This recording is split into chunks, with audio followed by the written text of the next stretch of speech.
Assalamualaikum warahmatullahi wabarakatuh. Di sini saya akan mempresentasikan tugas RPL yang berjudul Pemodelan Aplikasi Gojek. Baiklah, Gojek merupakan salah satu jasa transportasi berbasis aplikasi yang ada di Indonesia. Gojek hadir sebagai solusi dari banyak masalah, yaitu kondisi angkutan umum yang belakangan ini kurang aman. Merupakan solusi yang mempertemukan penyedia jasa ojek dengan konsumen yang membutuhkan. Ide Gojek awalnya berasal dari melihat sulitnya penyedia jasa ojek untuk mendapatkan konsumen dan juga banyaknya konsumen yang sulit mendapatkan akses jasa ojek. Kemudian Nadiem Makarim, CEO Gojek, mulai membuat sebuah aplikasi yang menjembatani pertemuan antara konsumen dan penyedia jasa tersebut. Awalnya Gojek hanya sebuah call center yang dikerjakan oleh tim manajemen dan dengan jumlah orang yang terbatas. Gojek belum mempunyai aplikasi atau belum melakukan pemesanan online. Gojek hanya melayani konsumen via telepon. Konsumen memesan layanan ojek melalui call center. Kemudian operator akan mencari driver yang terdekat. Selanjutnya, call center akan memastikan kedatangan driver dengan sistem navigasi dan koordinasi konsumen. Manfaat pemodelan aplikasi Gojek yaitu memberikan wawasan, pengetahuan, dan pemahaman tentang pemodelan aplikasi Gojek. Tujuannya untuk mengetahui analisis dan model proses serta data model dalam aplikasi Gojek. Analisis objek dan proses model. Use case diagram digunakan untuk menggambarkan siapa saja aktor yang terlibat dalam prosedur sebuah sistem serta proses yang terjadi. Berikut use case sistem yang diusulkan. Yang pertama ada use case diagram login. Pelaku user tujuannya untuk mendapatkan hak akses untuk pemesanan Gojek.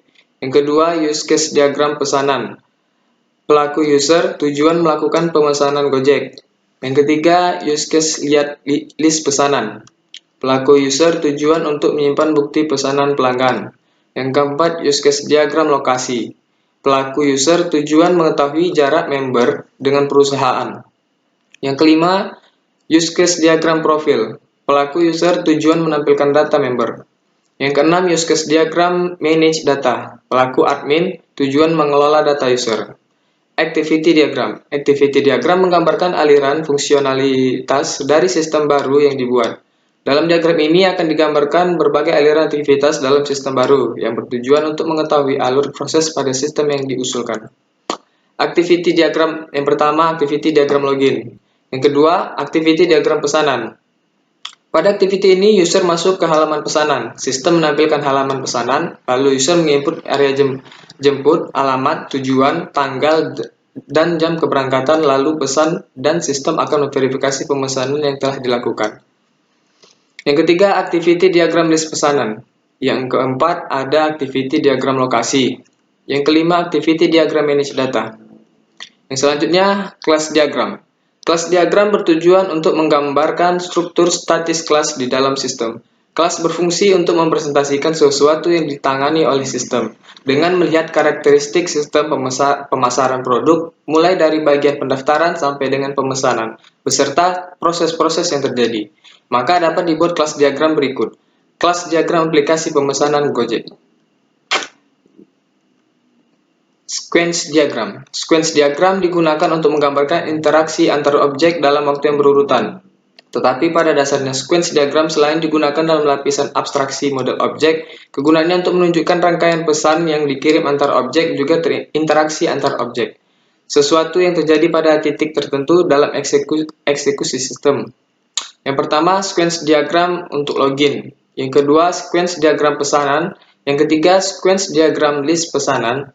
Yang keempat, sequence diagram profil. Yang kelima, sequence diagram lokasi. Yang keenam, sequence diagram manage data. Data model. Rancangan database. Entity relationship database. Diagram yang digunakan untuk perancangan suatu database dan menunjukkan relasi antar objek atau entitas beserta atribut-atributnya secara detail. Desain model. Desain antarmuka input. Bentuk-bentuk desain secara khusus mungkin dapat digunakan jika suatu analisa sistem dapat disesuaikan dengan bentuk desain secara lengkap dan bermanfaat.